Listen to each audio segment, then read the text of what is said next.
गणपति बप्पा का जन्म कैसे हुआ? एक दिन पार्वती स्नान कर रही थी और उसने अपने शरीर को उटन लगाया था। उसने उस उटन को निकालकर एक मूर्ति बनाई और उस मूर्ति में जान डाल दी। दूसरा प्रश्न कि गणपति बप्पा के पिता, माता, बड़े भाई का और बहन का नाम क्या है? गणपति बप्पा के पिता का नाम है शंकर भगवान और उसके माता का नाम है पार्वती और उसके बड़े भाई का नाम है कार्तिकेय और बहन का नाम है अशोक सुंदरी।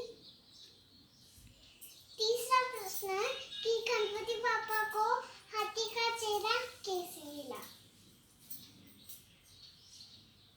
एक दिन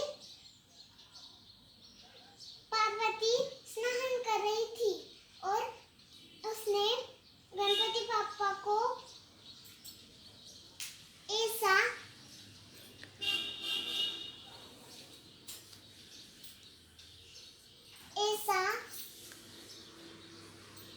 बताया कि मैं स्नान करने जा रही हूँ, तुम किसी को महल के अंदर मत आने देना।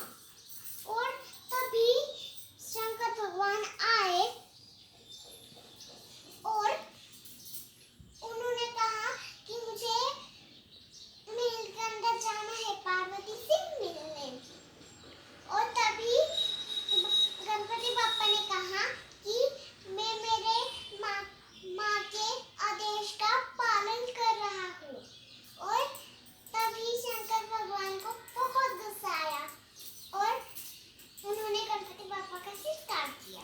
और तभी पार्वती बाहर आई और वो बहुत ज्यादा दुखी हो गई और वो रोने लगी। वहाँ सभी देवता देवी खड़े थे और शंकर भगवान ने सोचा कि उसे खुश करने के लिए मुझे हाथी का सिर उसे लगाना पड़ेगा। और फिर शंकर भगवान ने गणपति बप्पा को हाथी का सिर लगा दिया। चौथा प्रश्न कि गणपति बप्पा की शादी कैसे हुई? गणपति बप्पा को हाथी का सिर था और आधा दांत टूटा हुआ था, इसलिए उससे कोई भी विवाह नहीं करता था और वो दूसरे के विवाहों में बाधा डाल देता था। उनकी मदद मूषक करता था, उनका वाहन। ब्रह्मा की 2 बेटियां थी, रिद्धि और सिद्धि। रिद्धि और सिद्धि को गणपति बप्पा ने पहले शिक्षा दी, उसके बाद उनसे ही विवाह किया। गणपति बप्पा के 2 पुत्र थे, शुभ और लाभ।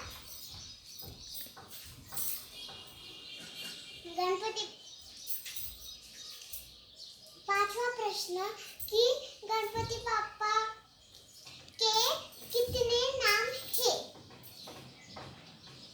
108। और गणपति बप्पा का उत्सव पहली बार किसने शुरू किया? लोकमान्य तिलक।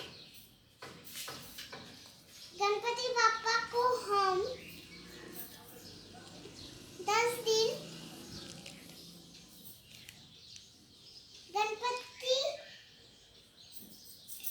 हम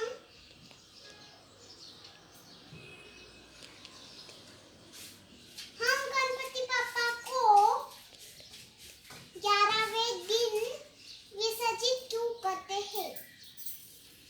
वेद व्यास ने महाभारत लिखने के लिए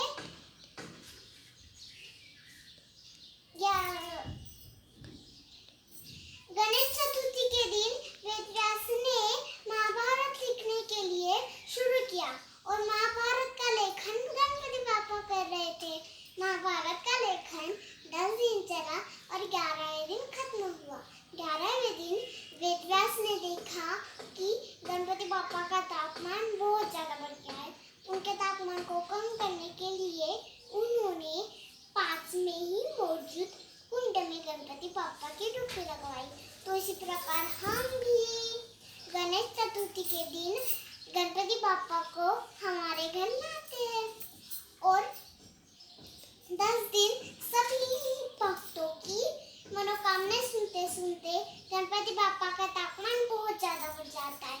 उनके तापमान को कम करने के लिए हम उन्हें 11वें दिन पानी में विसर्जित करते हैं। गणपति बापा को खाने में बहुत ज्यादा क्या पसंद है? मोदक और लड्डू। गणपति बापा के पीछे हम मोरया क्यों बोलते हैं?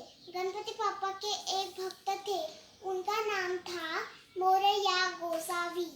वो चिंचवड से लेकर मोरगांव तक मयूरेश्वर की पूजा करने जाते थे, पैदल जाते थे और उनकी उम्र बढ़ने के कारण वो ज्यादा दूर तक पैदल नहीं चल सकते थे और उन्होंने चिंचवड में ही मयूरेश्वर की स्थापना की और गणपति बापा ने उन पर प्रसन्न होकर उनके सपने में आकर उनको ऐसा वरदान दिया कि मेरे नाम के साथ साथ तुम्हारा नाम भी लिया जाएगा।